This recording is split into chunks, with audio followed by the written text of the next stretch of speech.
Welcome resellers, my name is Jeff. You are on the Hey Fro Sells channel. Fro is my nickname and Hey Fro is also my nickname. And this is a channel where I show things that I sold and I talk reseller jargon, blah, blah, blah. So, last night I had a couple items sell, some really cool, couple cool ones. The first one is an RPG book, High Colonies, science fiction role-playing. It's kind of old. I like to pick up RPG. This is from 1988. I like to pick up obscure RPG books. Yeah, they're gonna sit for a while in your store, but oftentimes you can get a good price for these, and if you pick them up cheap enough. You know, I think I probably picked this up for a couple bucks. This sold for $24.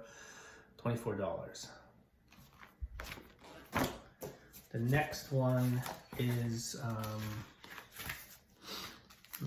open it up, I already have it ready. Well, it's a wallet. It's an origami wallet, a Starry Night.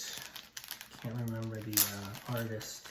I think of Van Gogh. I think that's what it is. It's a very lightweight wallet.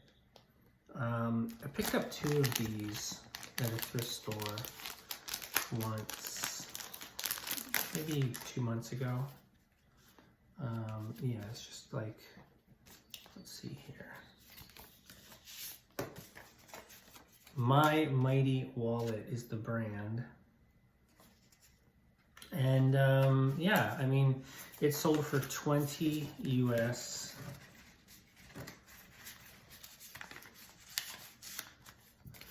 And yeah, easy to ship. Things like this, I love to be able to, I sell a lot of wallets.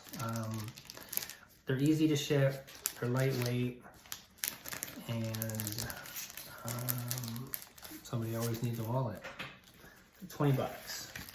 And I do have another one, so I'm able to just, I love buying multiples of something because you can just easily sell similar, relist, boom, take a picture of it, you're done.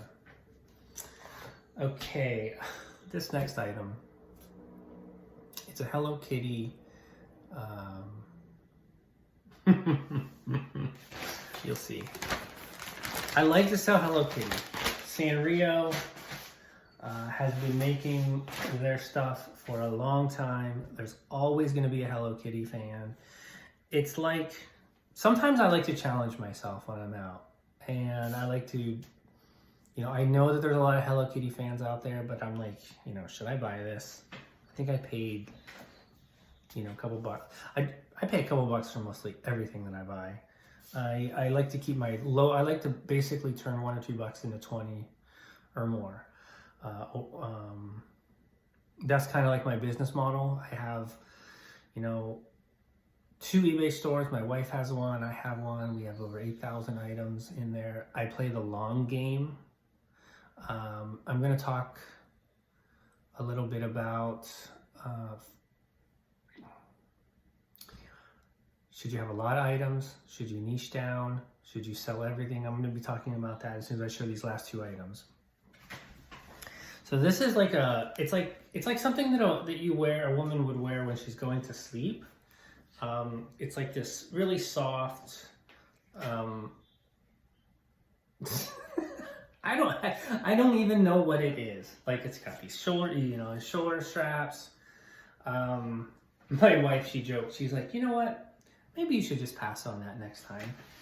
But, you know, as you will learn, I will sell anything that I think I can make money on. And I thought I could make money on it. This sold for $18. Easy to ship. I like that. Boom, done. All right, the last item, this was super cool. This is, I love selling kind of like history. Like this is actually, like, I didn't even know this existed. I bought off of Marketplace a lot of Disney old pins, like limited edition pins. You know, Disney has a ton of collectors, so you're never gonna run out of somebody to buy this stuff. And I'm just going to show you. So this is an annual pass holder. You could only get this pin. And there's Walt Disney. You could only get this pin if you were an annual pass holder in 2009. So it's a limited release. I can't remember how many there were. I think there was 2,000 of these. And it's basically brand new. Like, it's just, and it comes with this postcard. There was like a sticker here. Somebody peeled it off and kind of like, but anyhow, so I was trying to determine the value of this, and I just happened to notice, I literally listed this last week, and there was an auction that was going on, and it was pretty active. It was up to about $50, and I was like, I could wait until it ended to kind of see where to gauge where I priced this at. So I decided I'm just going to list it. I listed it for $69.97, and basically it's sold at that price. I paid like $110 for this whole bag of pins. Probably about 100 pins. They're not all like, this was probably going to end up being the best one out of it. But there are a lot of other very limited edition pins on there as well. And then there's some others that are just kind of like random. I might make some lots to make it worthwhile. You know, I'm always trying to think of the shipper, like the person buying it, you know, because shipping is just continually getting super expensive. So you have to kind of like think, what is the person willing to spend on the shipping in addition to what they're getting? But so anyhow, so the auction was at 50 a few days ago. And when I sold this, I was like, because I started watching it, because I wanted to go back and find out if this hadn't sold by the time that one ended, I wanted to go and kind of adjust my price accordingly. But it ended up ending last night as well. Like, so basically it ended up ending at like $68. So I'm guessing the person who bought this maybe saw where that one ended, and they were pretty much in the same condition. Yeah, so $70. Walt Disney limited edition pin in 2009. Super cool. One time I was at I guess you could call it an estate sale. Basically somebody had passed away and their son inherited it. And I found something that is even way cooler than this that was in regards to Disney. And I didn't even know I got these until I got home. Like, I had basically just bought like this whole box of like old ephemera. Like, I like selling travel maps, postcards, basically anything old. I don't know. I like selling them, and I sell what I like. And I just paid an incredibly cheap amount for like this box of stuff. And I get home and I'm looking through it and I'm just like, ooh, this is cool. Ooh, this is cool. And I come across these envelopes, and I open them up. And what they are is, when Disney opened, they had these letters, and I don't really want to go dig them out, but basically you can only get them from my understanding of doing some research on these. You could only get them that day, or maybe that weekend when they opened. And so they were like these letters that you could personalize, and there's like different theme parks within Disney, either at the time or still now. I don't know. I've never been to Disneyland. And I can't even think of what they're called, like the different theme parks, but there's like 6 letters, and they were all there. They were all pristine, and they were all in their original envelopes, and they were all had no writing on them. A lot of them you'll find that the people had like written their names on them. And I haven't sold them yet because I'm like waiting for that right collector to come along, but they're quite expensive. And I based my price off of one that so I found this like kind of like this collector, this eBay seller who just sells Disney stuff. And I messaged him and I kind of asked him, I told him what I had found, and I said, you know, what do you think it's worth? And he gave me a number, and I think I maybe even went a little higher based on the fact that they were all 6 there, and they're just in absolute pristine condition. I mean, I just don't know where you're gonna find these 6 together anywhere. So this sold. So that's it. Now, a lot of people are talking about, a lot of resellers are talking about how slow things are on eBay and all the problems that eBay is having. I don't know. Yes, things are slow, but they're often slow during summer. They're not as slow for me as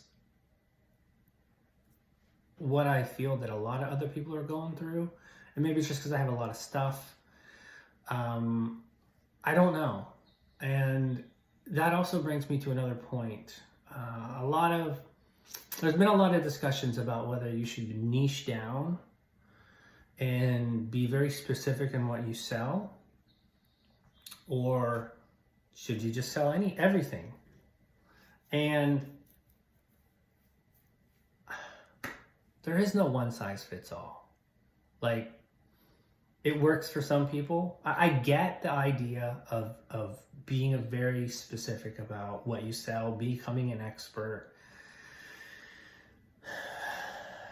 It helps with your the type of shipping materials that you need to have. It helps with your listing. You can answer questions better. Like, you become an expert in your field. But there's also drawbacks to that. Like, you do run out of sourcing options. You can only, and you can get creative. I'm not saying that every niche down seller is going to run out of sourcing options, but there are some drawbacks to that. I would find it incredibly tedious and boring. It would almost be like a job. And I don't know. That's not for me. It is for some people. There's nothing wrong with that. But there's also people who sell everything. Or I like to call myself an anything seller. I'll sell anything that I think I can make money on. I'll sell anything that I think is cool, and I think someone else would think that as well. And I also think that there's an advantage in having more items in your store, that are a variety of items, because for example, I started out selling comics. The comic market is extremely competitive right now, and it's extremely slow. So if I only were selling comics now, and it's extremely hard to get good collections these days. So that's what I mean when it's competitive. It's very cutthroat as well. Like, yeah, that's a whole nother topic. But I find value and I find entertainment and joy in diversifying. I also find security in diversifying. I don't know. I thoroughly enjoy selling, just the whole selling process, the whole selling experience. And I like to challenge myself and try to determine, what I can sell, what I can make money on.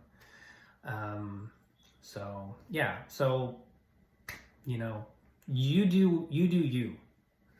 If you are comfortable selling anything, don't listen to anybody that tells you that you have to, if you want to make money, if you want to succeed, you have to do this.